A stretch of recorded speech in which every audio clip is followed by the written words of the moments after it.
Hello, Child Welfare. Unit 5. Three things I learned from this week's unit assignments were that 11% of men who batter their wives murder them. That's huge. And what kind of is so huge about it is how innocuous sometimes abuse begins. So I think we tend to think that 11% of those women who've been battered who end up getting murdered are no one we know, definitely not ourselves, and only happens on TV, reality channel, but TV nonetheless.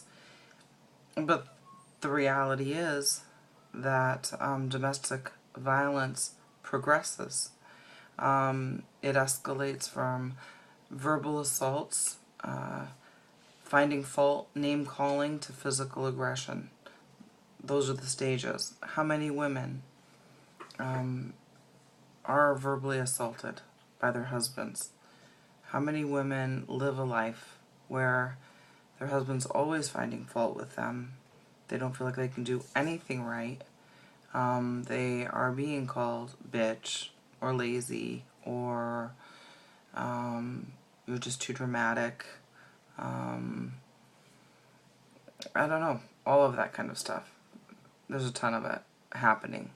And to think how quickly how it transpires into physical violence, and that out of all of those people being physically beaten, that 11% are murdered. That's scary. Following abuse, guilty and contrite, often apologizing, trying to make it up, are common responses from the abuser. I think one of the articles or readings, maybe the radio audio, said that, the homeless shelters where the women go receive flowers all the time for the women. What's scary is that over time the apologies become fewer, the tension builds in the house, the apologies stop altogether, and I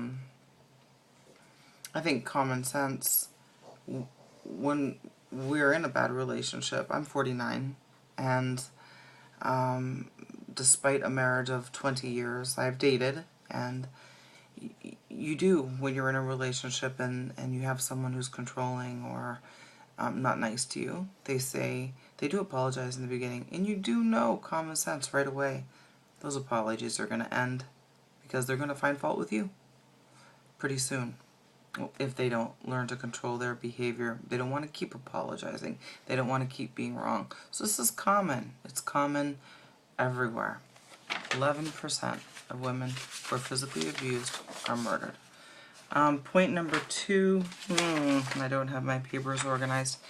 3 of major issues involving children were violence, addiction, and homelessness. I find that a bit ironic, considering that you don't think of violence or addiction or homelessness as childhood problems. Not traditionally. But I think millions of children experience these problems.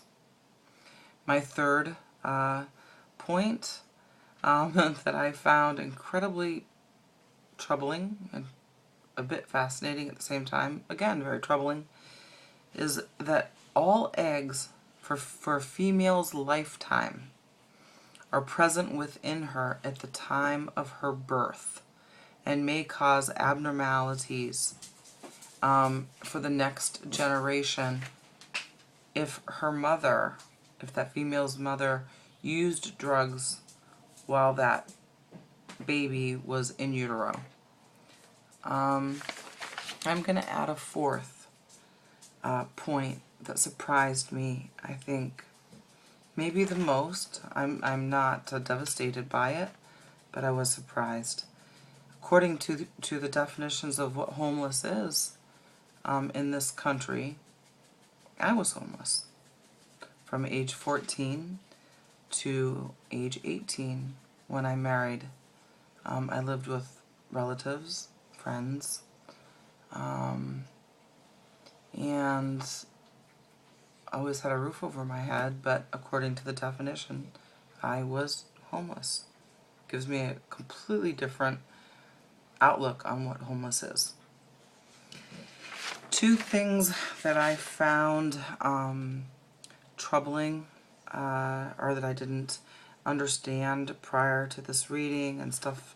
My 2 points are, one was by Dr. Jeffrey Edelson in part 1 of 2 of his radio broadcast, and that was that men overestimate the amount of abuse that goes on in the country, and that makes them feel more like it's okay what they do. It's common, it's natural, it's no big deal.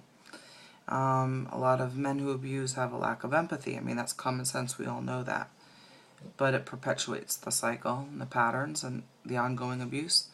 As I already alluded to, apologies become less and less, and the relationships become further tension-filled. Also, in Dr. Edelson's radio broadcast was the point that a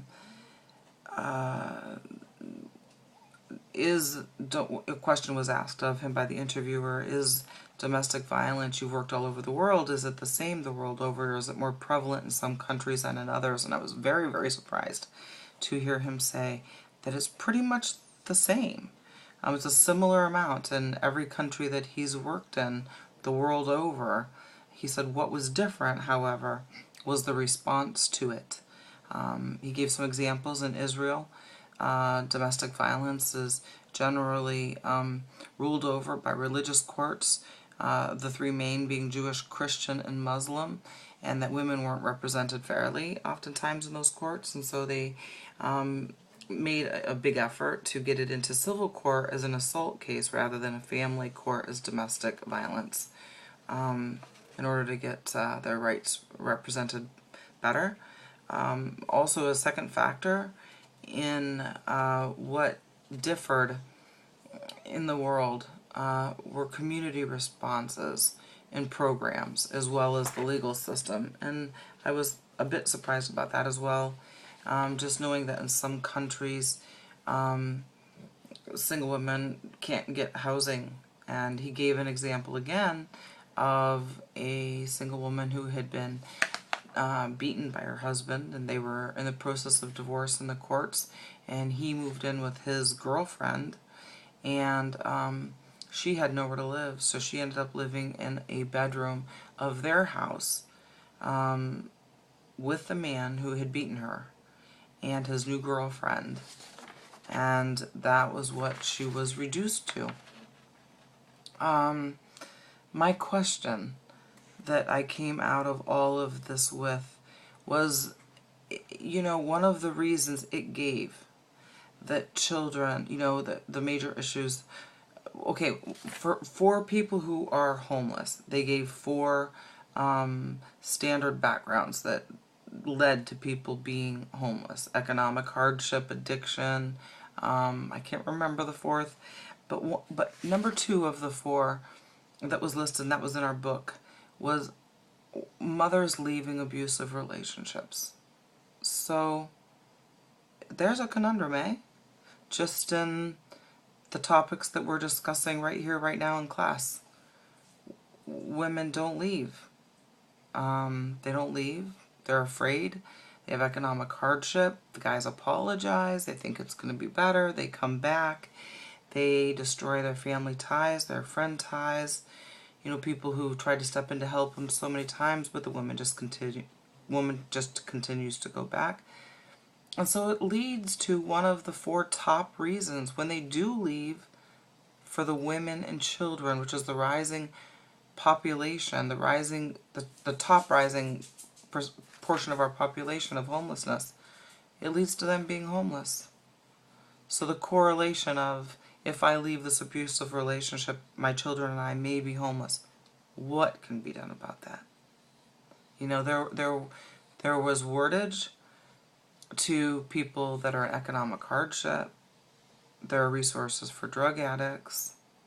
What resources are there long-term for women of domestic violence and their children?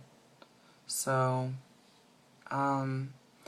transition. Just as there needs to be more transition from inpatient drug addiction centers and hospitals to halfway houses, and a chance for people to earn money to pay for their halfway houses, that seems to me there needs to be some kind, some more specific programs so that women don't feel like if I leave this abusive relationship, I'm going to end up homeless.